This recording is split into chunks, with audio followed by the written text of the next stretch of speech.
तो hello everyone, स्वागत है आप सभी लोगों का डीएलपी यानी कि डेली लॉ पॉडकास्ट में। यहाँ पे हम लोग बात कर रहे हैं सेक्शन नंबर 88 और उसी के साथ में एक छोटू सा सेक्शन नंबर 89 की भी बात कर लेंगे। सेक्शन नंबर 88 को बोला जाता है रोम। रोम का मतलब होता है वो वाला रोम नहीं जहां पर तुम लोग बोलोगे मुखम रिष्टम हृदयम दुष्टम। रोम रोम कपटेश्वरी, उसी का नाम गौरव माहेश्वरी। ना जी ना, ये वो वाला रोम नहीं है। ROM रोम, इसका मतलब होता है register of member. Register of member में सबसे पहले आपको ना इसके फॉर्म नंबर याद रख लेना है। यहां पर तीन पर्टिकुलर अलग अलग फॉर्म होंगे, दैट इज MGT1, MGT2 और MGT3। ठीक है सर। MGT1 जो होगा, जिसको हम लोग प्रिंसिपल रजिस्टर ऑफ मेंबर भी बोलते हैं या simply we can say register of member. MGT2 जो होता है वो register of debenture and other security holder का होता है। एंड MGT3 जो होता है वो फॉरेन रजिस्टर होता है। ठीक है, सबसे पहले हम लोग यहाँ यहाँ पर जो जो काम की बातें जिसके ऊपर एमसीक्यू बन सकते हैं या एग्जाम के क्वेश्चन बन सकते हैं, वैसे रेयरली यहाँ से डिस्क्रिप्टिव क्वेश्चन आता है, लेकिन चूंकि आप लोग एग्जाम अपीयर करने वाले हो तो कुछ भी हो सकता है, इसलिए हम लोगों को इस सेक्शन को भी एटमोस्ट सिंसियरिटी पढ़ना रहेगा। सर MGT1 जो होता है वो प्रिंसिपल रजिस्टर होता है। हमेशा एक चीज ध्यान रखना है, जो प्रिंसिपल रजिस्टर है ना, इसको प्रिजर्व करके रखना पड़ेगा आपको परमानेंटली। ठीक है, इसको प्रिजर्व करके रखना पड़ेगा मालिक परमानेंटली। कौन सा? MGT1। कौन सा रजिस्टर बोलते हैं? प्रिंसिपल रजिस्टर ऑफ मेंबर बोलते हैं। सर ये रजिस्टर जो है ना वो जनरली कंपनी के रजिस्टर्ड ऑफिस पर मेंटेन किया जाता है, और आप किसी और प्लेस पर भी इसको मेंटेन कर सकते हो, लेकिन इसके लिए फिर सेक्शन नंबर 92 के रूल्स एंड रेगुलेशंस को हमको फॉलो करना पड़ेगा।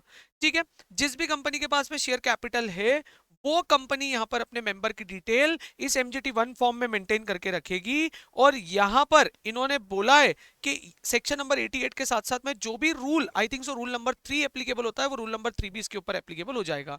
सर जिस कंपनी के पास में शेयर कैपिटल नहीं है उनको अपने रजिस्टर ऑफ मेंबर के अंदर मेंबर का नाम, उसका परमानेंट अकाउंट नंबर, यदि आर्टिफिशियल पर्सन है मतलब कोई बॉडी कॉर्पोरेट ने शेयर्स लेके रखे तो उसका CIN नंबर लिखना पड़ेगा। Nationality in case of, nationality भी मेंशन करके रखनी है आपको कि कहाँ की नेशनैलिटी वाला मेंबर है, वो किस कंट्री की नेशनैलिटी वाला मेंबर है। In case of member is minor तो उसके जो भी गार्डियन होंगे, और उसके साथ साथ उसका जो बर्थ सर्टिफिकेट है, बर्थ प्लेस है, डेट ऑफ बर्थ आपको यहाँ पर लगेगा। मेंबर का name and address and nominee का एड्रेस भी आपको यहाँ पर मेंशन करना पड़ेगा। फिर date of becoming of member, date of cessation, amount of guarantee, कोई एनी अदर इंटरेस्ट है तो वो भी आपको मेंशन करना पड़ेगा। और यदि आपको मेंबर ने कोई इंस्ट्रक्शन दी है तो वो इंस्ट्रक्शन के साथ आपको उसका रजिस्टर जो है वो मेंटेन करना पड़ेगा। ठीक है, यहाँ पर इन्होंने बोला है सर कि जो भी कंपनीज एक्ट 2013 आया है, उसके बाद उसके पहले जो भी कंपनीज एक्ट 1956 या उससे भी पुराना जो भी कंपनी लॉ था, वहां पर जो भी रजिस्टर ऑफ मेंबर आप मेंटेन करते थे वो रजिस्टर ऑफ मेंटेन मेंबर को एज इट इज आपको MGT1 में जो है वो ट्रांसफर करना पड़ेगा। और जो भी एडिशनल इन्फॉर्मेशन इस कंपनीज एक्ट 2013 के सेक्शन नंबर 88 के अकॉर्डिंग लगेगी तो वो सारी एडिशनल इन्फॉर्मेशन भी आपको इसके अंदर इनकॉर्पोरेट करनी पड़ेगी। सर उसके बाद में हम लोग बात कर लेते हैं maintenance of register of debenture holder और एनी अदर सिक्योरिटी होल्डर। तो ये भी जनरली कंपनी के रजिस्टर ऑफिस पर मेंटेन किया जाएगा, एक सेपरेट रजिस्टर होगा और ये आपका मेंटेन किया जाएगा into the form number MGT2। ठीक है, other requirement applicable to the register. Sir सबसे इंपॉर्टेंट चीज होती है यहाँ पर time period for making entries in the register. तो यहाँ पर इन्होंने बोला है कि जिस दिन कंपनी के बोर्ड ऑफ डायरेक्टर या कमिटी ने किसी पर्टिकुलर ट्रांजैक्शन को, अलॉटमेंट और ट्रांसफर ऑफ शेयर्स और डिबेंचर और एनी अदर सिक्योरिटीज के ट्रांजैक्शन को अप्रूव कर दिया है, उसके अप्रूवल से विद इन 7 डेज के अंदर अंदर क्या करना पड़ेगा, आपको इस रजिस्टर में एंट्री करनी पड़ेगी। ठीक है, उसके बाद में इन्होंने बोला है place of maintenance generally company के रजिस्टर्ड ऑफिस पर मेंटेन करोगे, और रजिस्टर्ड ऑफिस के अलावा किसी और प्लेस पर आपको मेंटेन करना है तो इसके लिए आपको सेक्शन नंबर 94 को, ठीक है, सेक्शन नंबर 94 को फॉलो करना पड़ेगा, जो कि अभी अपन आने वाले पॉडकास्ट में डिस्कस करेंगे। Sir any information also to be referred in register, आपको यहां पर ये बताना पड़ेगा कि यदि लिस्टेड कंपनी है तो लिस्टेड कंपनी जो भी इंस्ट्रक्शन देगी कंपनीज को रिगार्डिंग मेंटेनेंस ऑफ रजिस्टर, तो वहां पर कंपनी जो रजिस्टर ऑफ मेंबर होगा वो सेबी के रूल्स एंड रेगुलेशंस के अकॉर्डिंग बनाएगी।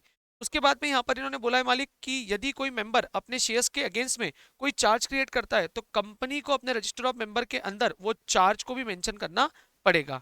ठीक है, आगे यहां पर इन्होंने बोला है कि कोई लिस्टेड कंपनी यदि उसने कोई जॉइंट वेंचर फॉर्म की है या अपने शेयर्स को प्लेज किया है या हाइपोथिकेशन क्रिएट किया है, इन शॉर्ट यदि हम लोग बोले चार्ज क्रिएट किया है, तो आपको 15 डेज के अंदर अंदर ये सारी चीजें क्या करनी पड़ेगी, अपडेट करनी पड़ेगी। ठीक है, updation of change in status of the member, यदि मेंबर के स्टेटस में कोई भी चेंजेस आता है तो अकॉर्डिंगली आपको रोम में भी चेंज करना पड़ेगा, वो रजिस्टर को भी रेक्टिफाई करना पड़ेगा। सर उसके बाद अगला टॉपिक आता है which is very very important, that is index of names.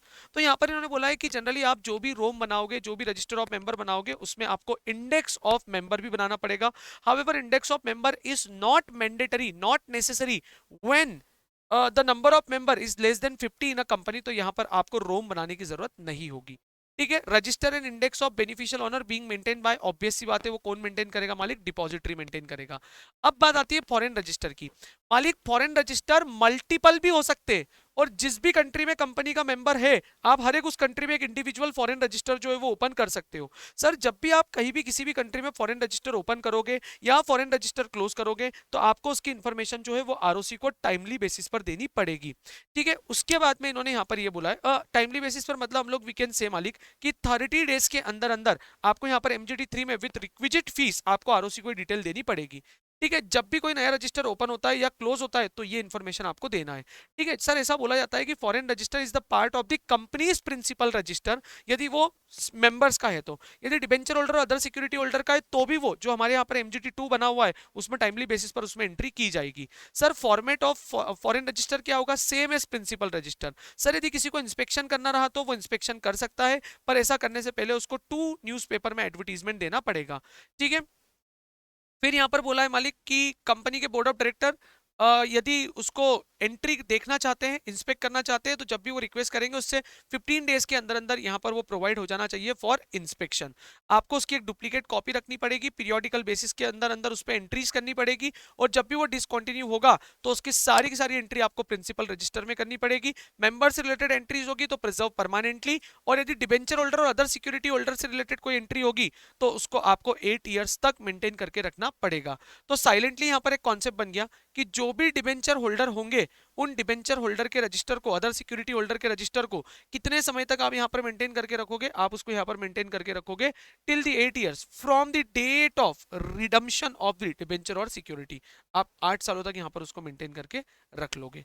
ठीक है, बोले यस मालिक, हमको ये बात यहां पर समझ में आ गई है। सर यदि मान लीजिए आपने यहाँ पर सेक्शन नंबर 88(1) या 88(2) का कोई भी कंप्लायंस कर दिया तो ये कंपाउंडेबल ऑफेंस होंगे, यहाँ पर इसको आप एडवांस में सेटलमेंट कर सकते हो मालिक। और डिटेल्स ऑफ नॉमिनेशन आपको यहाँ पर हमेशा मेंशन करना पड़ेगा। जब भी आप यहाँ पर एंट्री करोगे आपको ऑथेंटिकेशन करना है। कौन करेगा, या तो कंपनी का कंपनी सेक्रेटरी करेगा, या कंपनी का कोई भी बोर्ड ऑफ डायरेक्टर करेगा, या कोई ऐसा पर्सन करेगा जिसको कंपनी के बोर्ड ऑफ डायरेक्टर ने क्या करके रखा हुआ है, यहाँ पर ऑथोराइज करके रखा है। तो ये था मालिक हमारा सेक्शन नंबर 88। अब बात आती है सेक्शन नंबर 89 की। ध्यान से सुनिएगा, छोटा सा सेक्शन है, declaration in respect of beneficial interest in any share.